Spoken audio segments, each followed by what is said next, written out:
All right, Mark, in today's episode, we are covering Mr. Beast getting in trouble for donating 20,000 shoes to kids in South Africa who need them. Oh, that's fun. Cutting ties with long-time friends, how to do it and how to find new ones. The problem with being a Sigma male, according to Michael Knowles from the Daily Wire. And, last but not least, Stirling Copper gets called an incel on Twitter. It's pretty hilarious if you ask me. All right, well, let's get into it.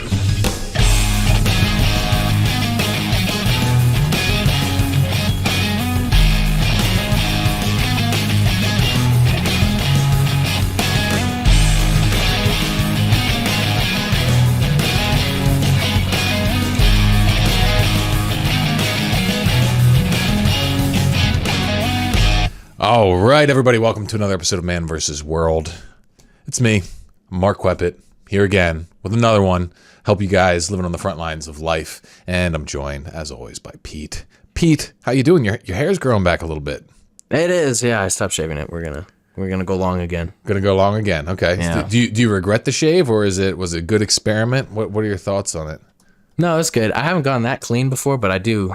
It is kind of a cycle that I go through. I cut it real short and then I let it grow. You got a sharp widow's peak, man. Yeah, I do. It's intense. It's pointy. Yeah. Yeah. It's good for headbutting. There you go. Yeah, right.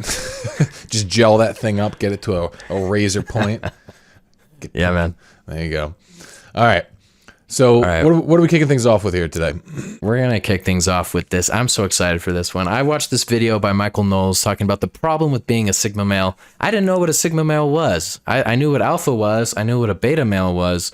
But there's a whole world, man. There's a whole world. It's kind of like, what's that thing when you look up the stars and it tells you what your future is? Horoscope? Like astrology? It's like horoscopes for bros. You know? Yeah, bro. But anyway, here's Michael Knowles with the problem with being a Sigma male. Oh, they start with the Peaky Blinders guy. The Sigmas are obsessed with him. What's his name? Tommy? I think Tommy something. I don't know. I've never actually watched the show. I tried watching it for 15 minutes once. I couldn't get into it.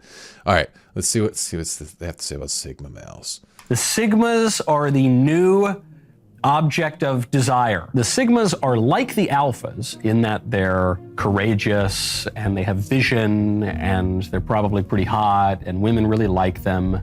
But whereas the Alpha is the head of the wolf pack, the Sigmas are lone wolves. They don't have a pack. They don't care about the hierarchy. They want to go their own way. They reject modern society. They think that this whole social structure that we have, it's all BS. So we admire the idea of the lone wolf, the man going his own way, but that isn't real. Because man is a social creature. Man is fundamentally a political creature and a coupling creature. So why is the Sigma male mindset so popular right now? Why is it probably the biggest trend on TikTok, specifically with young men ages 17 into their early 20s? Because that is the time when life is least settled. That time in your late teens into your early 20s is when you have left the very well-defined social structure of school, where achievement is very easy to measure, but then you leave that, and none of that stuff matters anymore. But it's still before the time that you've ever actually accomplished anything in your career. And so what do? You fantasize. You say, I don't have real accomplishments to my name exactly, but I know that I'm capable of them. People just don't understand it. I think this is why Sigma is so much more attractive to people than Alpha, because the Alpha male is measurable. He is the top of an organization. He has lots of people who are loyal to him. He can command respect when he walks into a room. The Sigma says that he is like the Alpha, but without any of the outward signs. So he doesn't have a wife. Well, that's okay. He doesn't want one. And he doesn't have an organization that he leads. Well, that's fine. He doesn't want one. And he doesn't really get all of the accolades usually. Well, that's fine. He doesn't want those accolades. He doesn't care. Okay. So, here's what I think is going on with the Sigma stuff is that first of all, you got to look at there's only a smaller percentage of people who would be like true alphas, people who are really spearheading, whatever group that they're in. Just by the nature of it, that there can really only be one person at the top of any particular hierarchy, and the bigger the hierarchy, the less number of, people at the top, right? And so the alpha is, I think, basically just an unappealing fantasy to a lot of guys today, particularly a lot of the guys who grow up just playing video games or, not having great socialization and stuff like that. They can't imagine themselves as the alpha. And, in a lot of ways, they've learned to hate alpha behavior because maybe some of those guys picked on them. Maybe they grew up being jealous of those guys or just hating them even. But the Sigma, I'm this nerdy guy who hasn't really gotten himself together, hasn't developed any competence or status or anything like that. It's like, well, I can imagine myself as this other guy, this lone wolf, this cool guy in the corner, right? And I think like a lot of what's going on here, the reason why it's popular, because we're talking about numbers here, it's because it's just a more appealing fantasy, right? Because there's a lot of guys that just don't want to do the work and they can't imagine themselves doing the work. And so they picture something, they fetishize this lone wolf thing because it seems attainable or at least more attainable than being an actual alpha.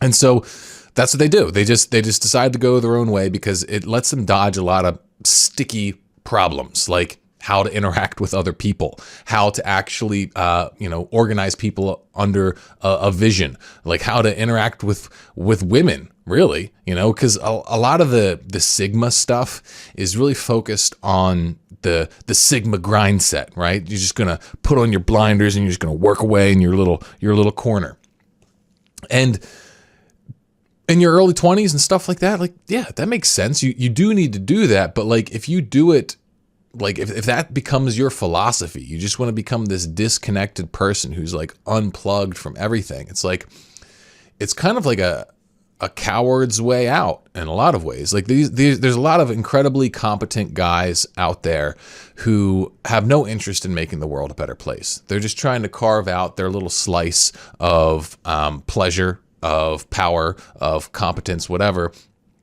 And they have no interest in actually giving back to society. I think it's like kind of like a very selfish attitude in a lot of ways.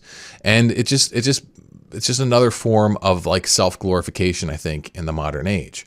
So like the big thing that like I get from a lot of this stuff is just mad cringe vibes. And it's sad because like what I think guys really need is they need to be able to believe in a future, right? And that's what's going to change this, right? I'm not just criticizing the young men who like this Sigma stuff because, had I grown up during this meme, I probably would have thought that's cool too, And there's definitely power in going your own way. Like that's how I started my career. Like no one else was talking about quitting porn on the internet, especially not a young guy who had struggled with it and put his face on it. And well, there's like maybe like one or two other guys, but they weren't really doing it in the way that I thought I could. And so I went my own way. I went against the crowd and I did the weird thing that everybody thought was like crazy at the time.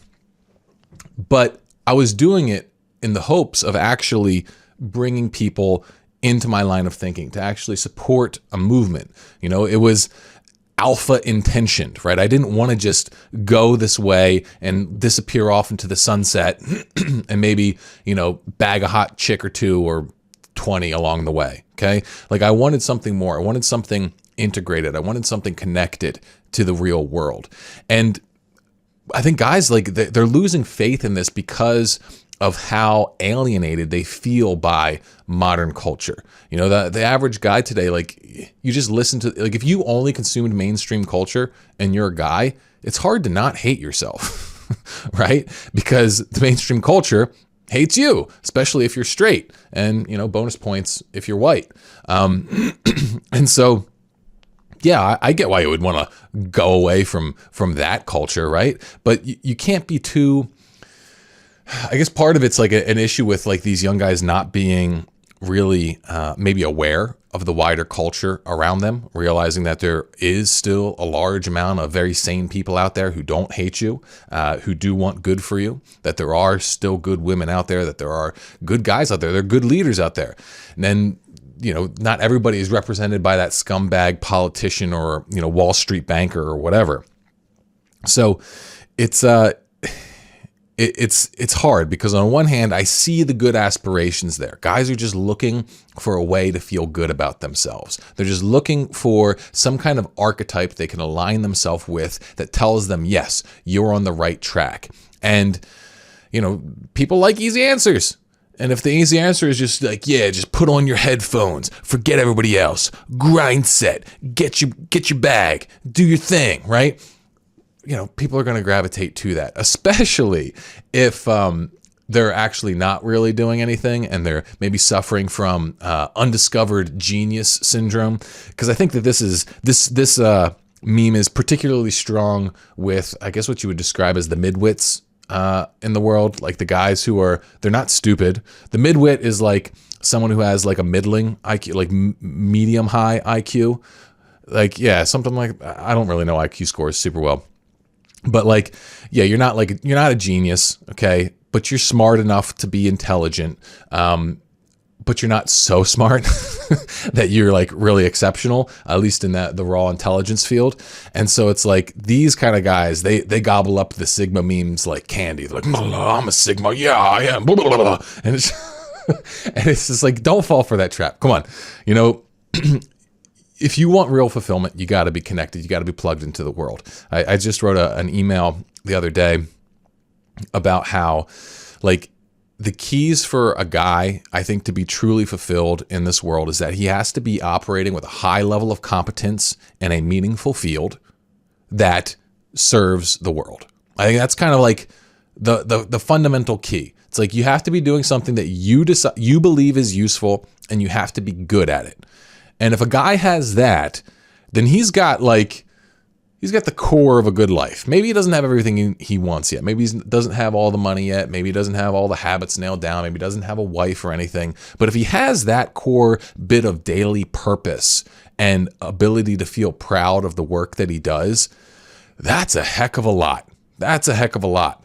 And so find that, right? And so many guys, like, especially if they're younger, they don't have that yet. They don't have a conception of that. If you're like in your early 20s, you're probably barely even working yet. You're probably not doing super meaningful work. If you're just an average guy, you're still probably trying to work your way out of like the the mundane sort of like low level entry stuff, or you're just in the super early stages of trying to build your business or whatever. And so they don't have this framework for what ongoing adult male fulfillment looks like. And really that comes down to connection. It's connection to, the other guys around you who are your friends. It has to do with your family, like your, extended family, but then also your immediate family, hopefully one that you build with, a wife. That gives you a tremendous amount of purpose and meaning. And then with the world at large, especially once you have kids, like I find it, like I care even more about the direction of the world because I have a daughter. It's because like I'm invested. It's like I want to make sure that there is a world out there for her after I'm gone that's good, that's better than the one that I had. Hopefully, why wouldn't I want to leave her with that, right? And so to just cut yourself off, like at the end of the day, what's the best you can find? Just self-fulfilling pleasure, like, which I say pretty much always turns masturbatory. Like if it doesn't actually couple with the rest of humanity in some form or another, then it is masturbatory. It's unfruitful. Nothing is born of it. It's just a sterile existence. And yeah, you might be able to generate stimulation living that way, but you're not going to generate fulfillment. Yeah, makes sense. The next thing I wanted to talk about with you is this gentleman in the club reached out and said, I'm done with my friend group. We've been best friends since elementary school. This year in May, I'll be 22 years old, so this will be the 15th year of us being friends. Don't get me wrong, they're all right. It's just we changed. We grew up, we have new interests and goals.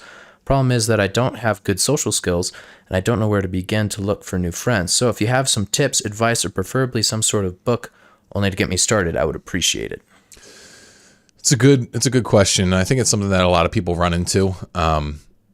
And the first thing I would say is that you don't need to necessarily like be done with a group of friends. That to me kind of like, if you don't like them anymore, okay, sure. Be done with them in that regard.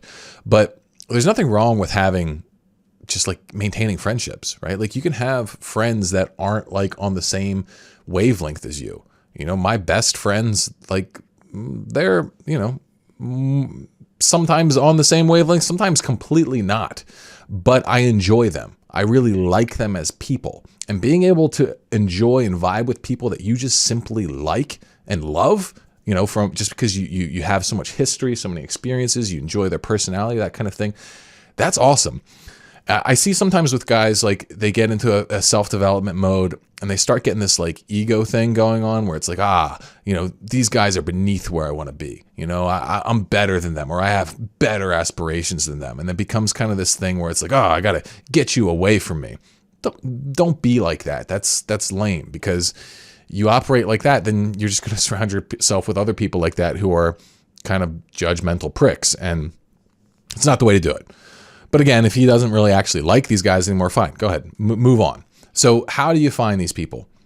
I think probably the best thing then is for you to start doing shit, right? To start actually making moves in some direction or another, and then find your friends around those common goals and interests. So for example, if you're getting into lifting, okay, maybe you join some kind of gym, maybe you join like a powerlifting team. Okay, you know, maybe you get into like martial arts. All right, you know, those things are basically like built-in friend groups. If you do something like that, maybe you start doing business stuff, right? You start building a business, and if you do something like that, well, you know, get yourself in a mastermind. Find yourself a community of other entrepreneurs.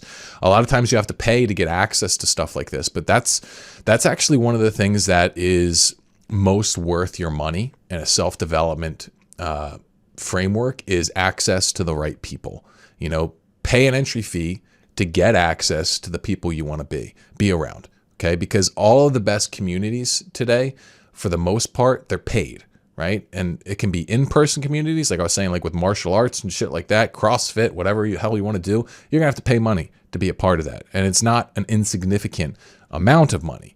And so you got to be willing to invest. And if you want to do a business, you know, group, usually you have to pay even more, unless you're going to be the one who's going to be spearheading it, gathering people and that sort of thing. And if it's going to be free on that level, well, you know, you're also going to be working with other people who are on the same level as you, which nothing wrong with that. You know, a mastermind like that, you got a bunch of guys who are trying to build a similar sort of online business as you. You can compare notes. You can, you know, that's how Mr. Beast, you know, made it big apparently when he first started. He just had a group of other guys, and they just like drilled YouTube algorithm shit like over and over and over again. That's how, you know, he got that sort of connection going. So you can do something like that, and it's pretty much just about like finding those shared interests. And it could even be something as simple as more community based, right? Like maybe you want to like join like the you know, the local, just go to the local YMCA and start playing some pickup basketball, or join like you know, some kind of like softball league, you know, get involved in some of the men's club shit, like at your local church or whatever it is. Like you just have to start finding groups and showing up and being awkward, right? Because that's the thing, is it's going to feel awkward at first. And this is where maybe even some of your old friends can fit in, is like maybe you do something like this with one of them, right? Maybe they don't share all goals with you, but maybe you can find something. It's like, hey, we're going to start doing martial arts together. We're going to start lifting together. We're going to start, you know, going to this kind of, you know, whatever club. Okay. That's all it takes. And then it just takes the boldness to get out there, do it, and start introducing yourself to people. And yeah, you're going to be a little awkward at first, but a lot of that disappears, right? Like when people say they have bad social skills or whatever, mostly what they mean when they say that is that they're shy. Because most people, once they're comfortable, they don't have any problem conversing with people, right? Like you take someone who, if you can be comfortable around friends and family, and you can have normal conversation and back and forth and that kind of thing, then you can do it with anyone. It's just that you have to get over that level, that, you know, initial barrier of discomfort to get to the point of relaxing.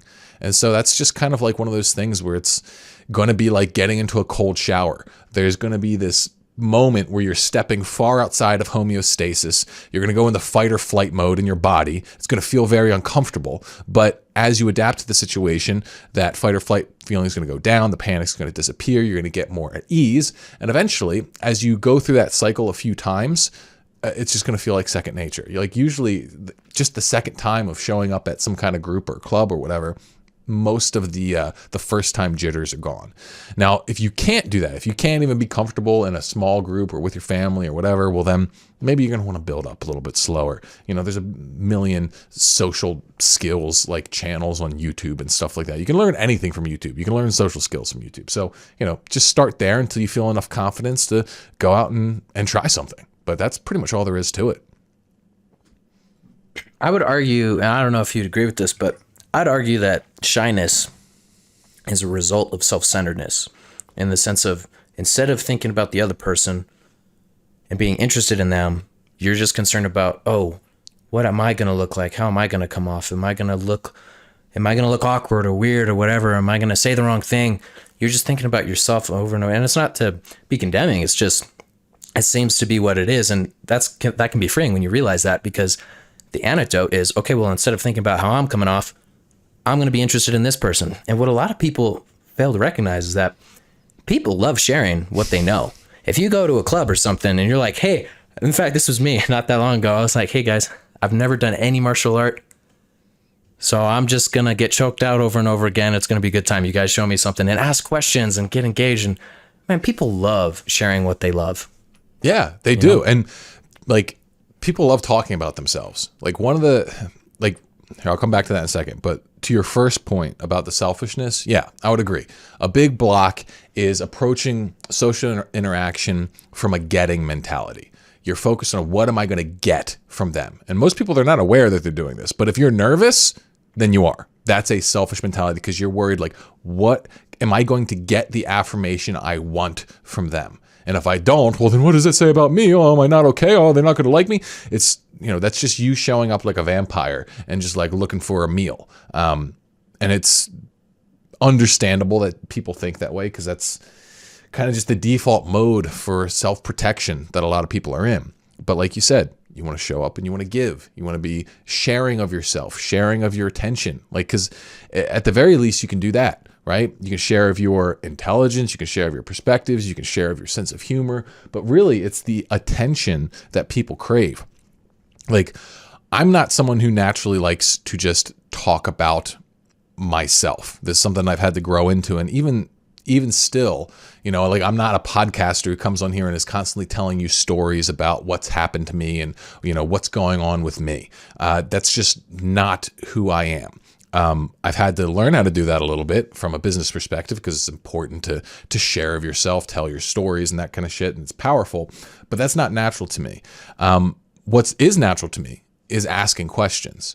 And that's one of the easiest ways to be social with people, because so many people, it's actually a pet peeve of mine. My wife and I talk about this a lot, because both she and I are the kinds of people, when we get into a conversation, we will ask about the other person. We will ask, what's going on with them? What are they interested in? And we will ask like questions that go deeper into what they're sharing about themselves.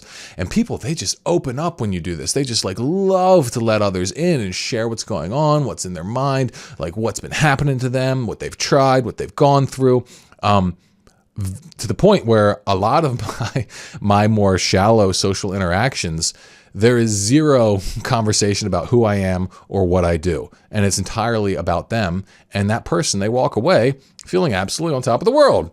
They're like, oh, yeah, I like this person. That was really enjoyable. Yeah. And you got to watch out for that a little bit, because it can get to the point where, you build these relationships with people who just want to talk about themselves and they never get to know you, and it's one-sided. And that's not really what you're looking for. But as a beginning step, easiest way to get people to like you is just ask about them in like a friendly, interested manner. And then all of a sudden you are very interesting to them. So give it a shot. It's funny, isn't it? Yeah, it's exactly what happens. They'll walk away and they'll go, man, I like that Mark guy. He's a real cool guy. Meanwhile, they're just talking about themselves the whole time. Right. It's funny. Exactly. It's true though. All right, the next thing I wanted to show you was this Stirling Cooper tweet. He sent out this screenshot of a reply he got from one of his Twitter threads. The Twitter thread read, "Porn addiction can destroy your sex life. Here's why, and 6 easy ways to break a porn addiction." Someone replied and said, "I feel like this is what dudes say who can't get laid." And, Stirling Cooper.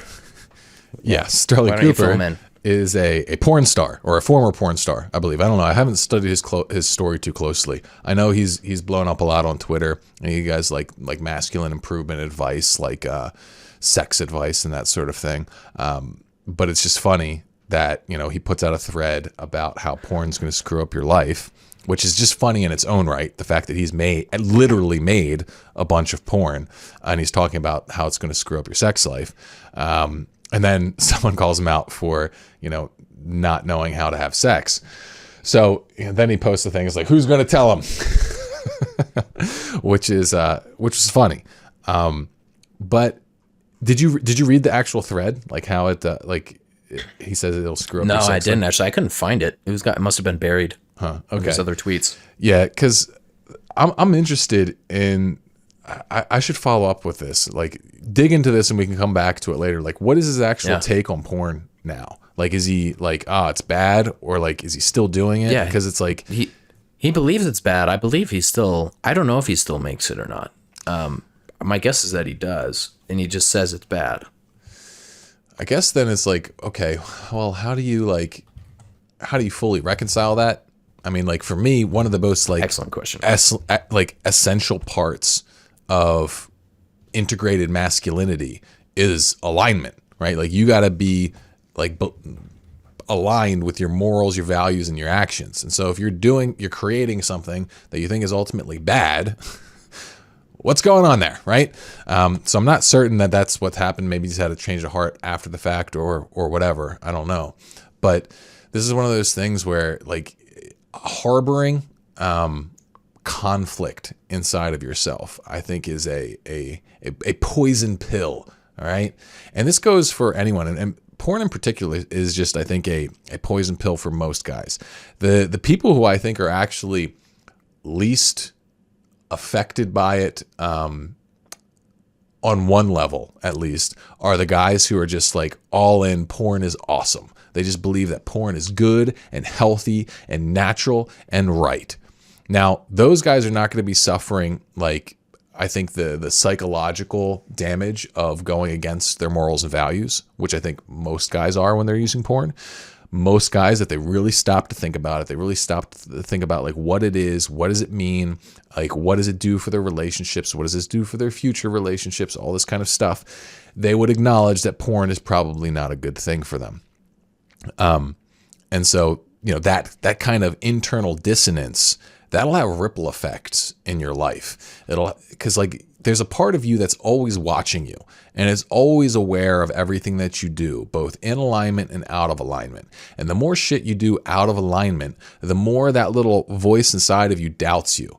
And this, I think, shows up in a lot of ways around your ability to be authentic in other places, your ability to not feel like an imposter when you start reaching for bigger, higher goals and stuff like that.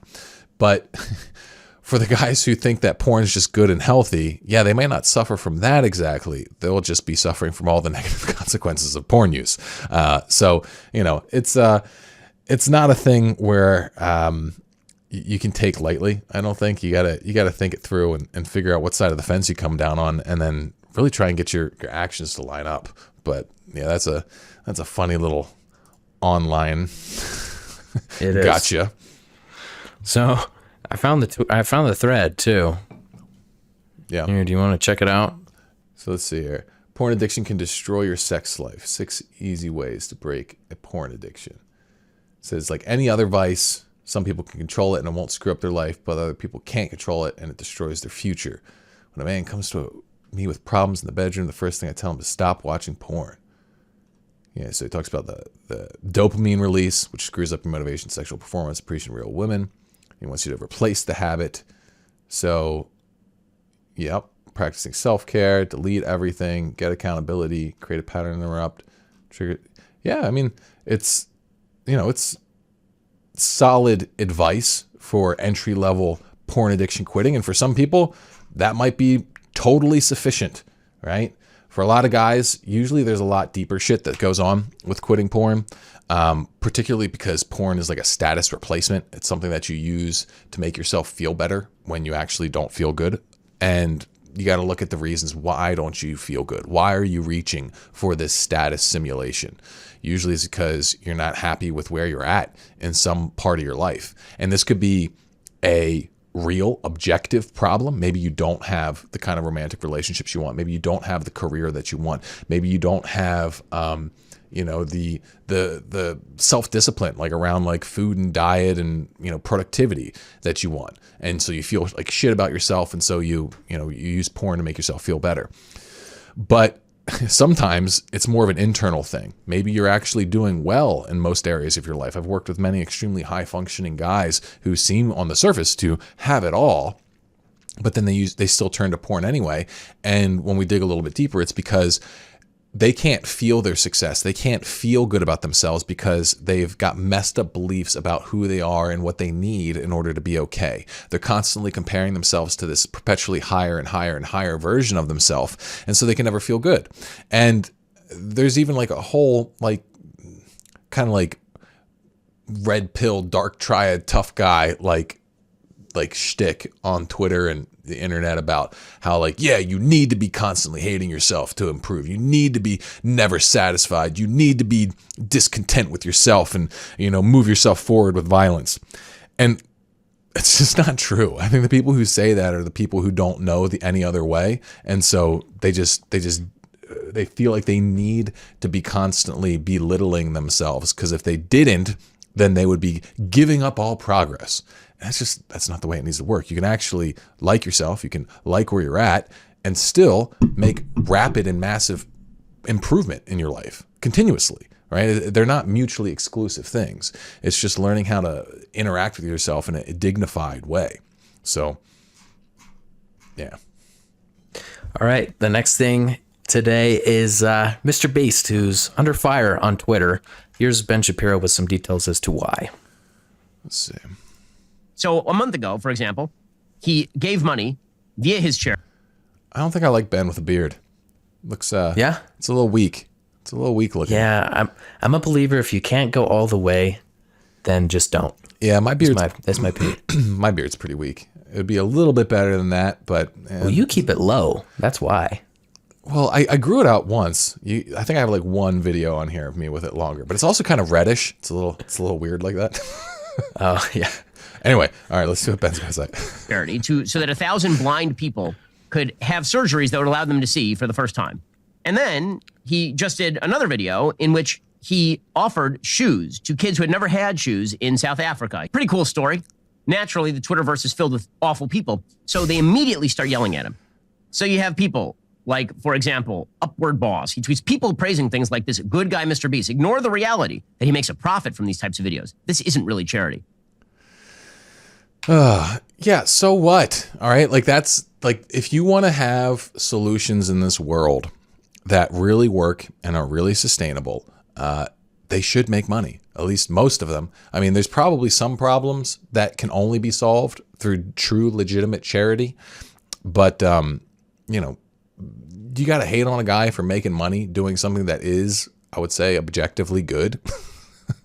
Right? Like, that's, people will always find a way to hate on what you do, right? I actually tweeted about this the other day. It's like, no matter what you try and do, someone's going to tell you that it's dumb. All right. Like, if you go ahead and you pursue self-mastery and you improve your habits and stuff like that, you cut out all your vices, someone's going to tell you that you're lame. They're going to tell you that you're boring, that you don't know how to enjoy life, that you're just some kind of uptight prig. Okay.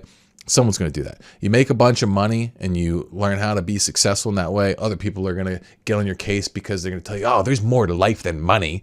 How dare you spend so much time aiming for money? There's all these people in the world who don't have money. You should give it all away. Blah, blah. It's just like, even if you just get in shape today, some people are going to celebrate you and other people are going to call you fat phobic. It's just the way the world works. It's like Mr. Beast, he's a businessman. He's someone who makes a career out of making viral videos. His whole shtick with this kind of stuff is like, I'm going to make a viral video doing something that's good, rather than make a viral video that's just like completely abhorrent. All right. Is it still like, is Mr. Beast videos, is it still pretty much lowbrow, like clickbaity stuff, kind of mental garbage? Yeah, it is. But he's like the best version of that, I would say, right? If you're going to watch like, you know, things that rot your brain, Mr. Beast stuff's probably, you know, on the better end of that sort of thing, of like, at least in terms of what he creates. You know, he's not, he actually does a shit ton of charity, okay? Like real charity, where he just gives massive amounts of food away to poor people. And he doesn't even like make, I don't even think he makes like a lot of videos or anything off of that kind of stuff, like his food drives and that sort of thing. So it's like, there's better people to hate. And like, just, I think, well, I assume that most of these people, they also got clapped back too. You know, you got everything's weird on the internet today because everyone's looking for that little emotional blip, that a little emotional bubble. They're trying to catch it as the wave goes up so that they can get the impressions. Like something viral happens, that's its own wave of attention. But if you can latch yourself onto that viral wave, so Mr. Beast puts out a video, ooh, it's getting viral traction because that's what he's an expert at. And if I put my little, you know, flag on that wave, well, I can get some attention too. And all I have to do is I have to say something that's either very funny, a good point in relation to it that's like really, you know, interesting, or I just say something that'll piss people off. And, you know, these kinds of things will make sure that you get attention. And I think a lot of what we have is just like a bunch of little attention gremlins out there who just, they're just looking for strategic ways to shit on things so that they can turn their spiteful little negative natures into something that feeds them attention. And, you know, you got to watch out for that, because if you're a presence online, there's always the temptation to do that because it's easy. It's easy. All you got to do is become a hater. And my recommendation is not to do that, because if that's what you rely upon, then that's what you're actually like, that's what you're feeding in your brain. That's what you're orienting yourself around, is like, what are the best ways that I can hate? What are the most attention grabbing ways that I can be a hater? And plenty of people have made massive careers out of that. But like, do you want to monetize that sort of energy in yourself? Because what do you think that does to you? What do you think that does to you when that's the mode that you're in all day, trying to think of like, how can I shit on this thing? What do you think that does for your level of self-satisfaction, right? Because, you know, it's hard to just turn off what you practice, right? It's hard to be like this super critical, like negative, you know, hateful, spiteful person, you know, most of the day, and then turn it around and be living in a place of abundance and gratitude, right? You probably are not going to be able to do that, because basically you get good at what you practice. So I don't know. I try to avoid this kind of content and, you know, whatnot, but it's the way the world works today. So, you know, my recommendation is just block that shit out and just find the stuff that actually provides real value, right? Like there's levels of satisfaction that you can get from different things. Some things are just like educational.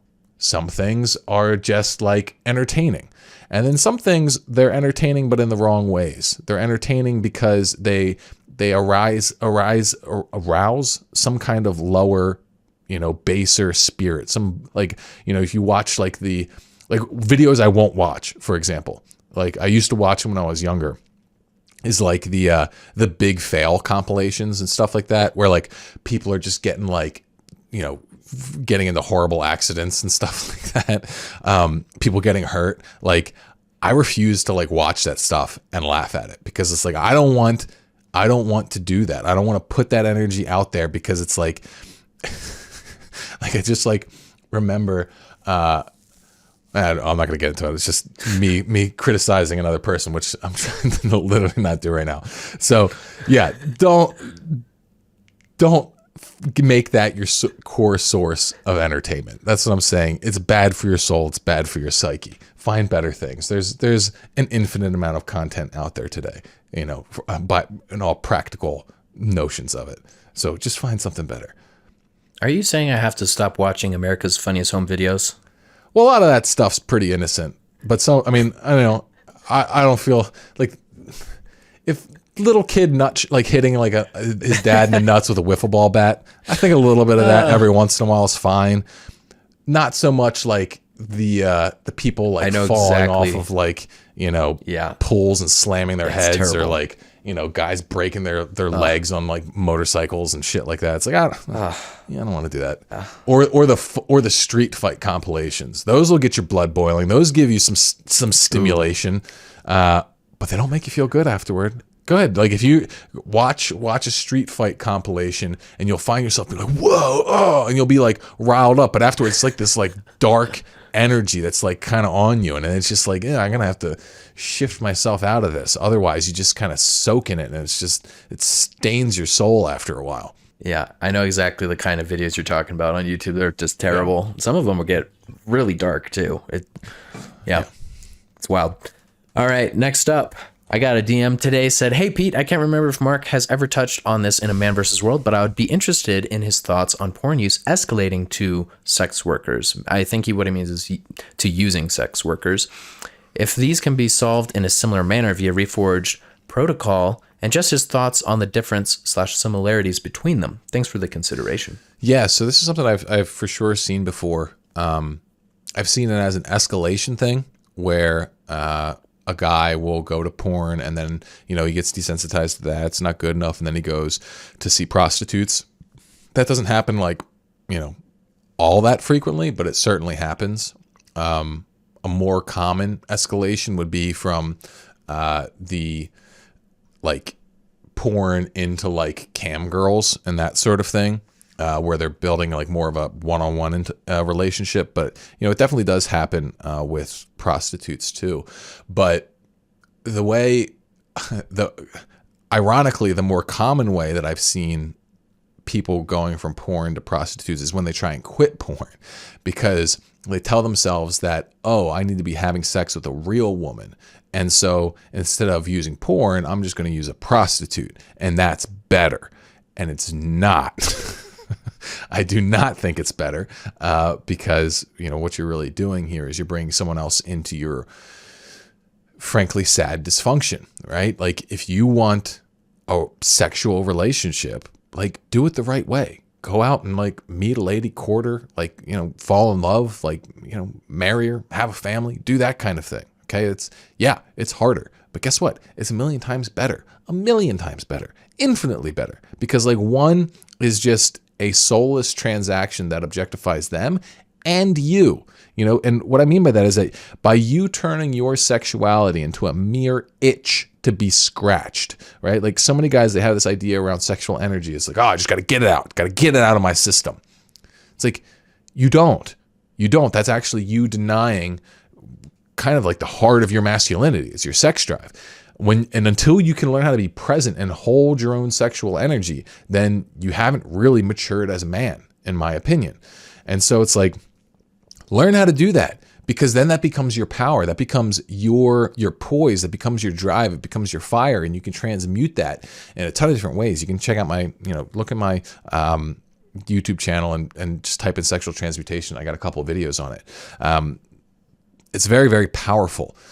So you don't want to be wasting that energy. And then also there's all the bad stuff that can come from going to see prostitutes. We've got, first of all, STDs that you got to worry about. Then you've got the weird like destruction of your pair bonding mechanism. Like if you just have sex with a bunch of random chicks, then your ability to use sex as a bonding agent in a real relationship becomes vastly diminished, which reduces your chances of having a successful long-term relationship. And then, there's a whole bunch of other safety issues you get into depending upon the quality of the prostitute that you go to see. And then, the higher the quality prostitute you go to see, maybe that reduces some of the danger. But then you got a big monetary cost. And so it's like, the whole thing is just not worth it. You don't want to be going to it. And yeah, it's very different than porn. It tends to be less compulsive for most people. The only case in where it's not usually is this person has like severe insecurity, and they feel like they need that prostitute's sex. They need to have that. Sometimes it's even just about the transaction itself, being able to pay for the sex gives them like this power rush, and then the actual sex itself, and it makes them feel good about themselves. And it's like, okay, well, what if you just felt good about yourself without having to do all of that? Wouldn't that be way better? Yeah, it'll take a little bit of work on your mindset and your identity and that sort of things, but come on, that's going to pay some of the biggest dividends that you possibly could make in your life. So yeah, let's not go that route. You kind of hit on this, but somebody you retweeted recently said, for single guys, take it from an old man who was 6'5" stud back in the day and all that nonsense, was always told, get it out of your system before you get married. Here's the reality for you young 20-year-olds. You don't get it out of your system. You get it in your system. Yeah. I'm curious to know, what do you think he means by that? What he's talking about is lust, really. He's talking about a pattern of lust. It's like, so many guys have this idea, I need to have all these sexual experiences before I settle down with one woman. And a lot of that, I think, is fed by a pornographic and masturbatory culture where guys, they grow up jerking off to, a million different women, and they feel like, oh, well, now I need to go experience a whole ton of different women before I can decide to settle down. Because I think the average guy still does want to settle down. Like, he still does want to get married. He still wants to have like a family and this kind of thing. And he realizes that that's pretty incompatible with being like a serial womanizer. But to just jump from like this porn harem fantasy that they're constantly jerking off to and training their brain to love and crave to just monogamy, it seems like a incomprehensible jump. And so they feel like there has to be this transition period where they sleep with all of these women. But, you don't. And I recommend against it. Like it's not something that makes your life better. Okay? It doesn't. It can be exciting. For sure, it can be exciting. And in some ways, the more exciting it is, the bigger the curse that it'll be to you later. Because let's say you have some of those idyllic sexual hookups, just like these short-term little things. Those experiences in your mind, they don't disappear. Okay? You take them with you. And you might be thinking, well, what's wrong with that? Well, what if you do want to get married at some point? Okay? If you do want to get married at some point, it's like, do you want it to be for life, or do you just want it to be a temporary thing? If you want it to be for life, well, then guess what? You're going to go through ups and downs with that partner. And let's say things go into a downswing, particularly in the sexual front. Maybe it's a health issue. Maybe it's an emotional issue. Maybe maybe you or her gets depressed. Maybe, there's a bunch of reasons during marriage why sexual intimacy will ebb and flow. Maybe it's because of kids. Maybe she's pregnant and having issues. Maybe it's just because, you guys are both exhausted because you're dealing with kids or, work problems or whatever. But then you've got this, struggling sexual relationship with your wife.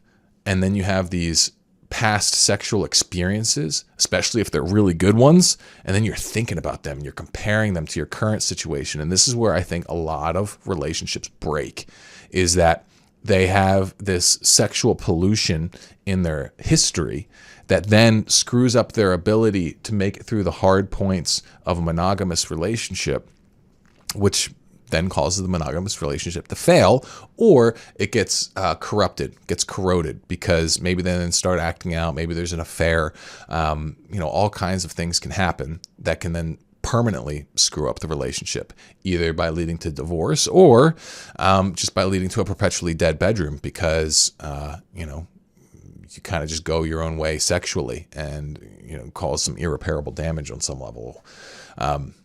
So yeah, it's not worth it. Really not worth it, especially when the satisfaction of a real good healthy sexual relationship is just so wonderful. It's worth the sacrifice, in my opinion. Well, guys, thanks for hanging with us this week. That's all we got for today. Go ahead and check out the training in the description if you haven't already. And yeah, that's all we got, but I'll see you guys next week. Yeah, thanks for going out, everybody. Ooh, yeah. See you on the next one. Peace.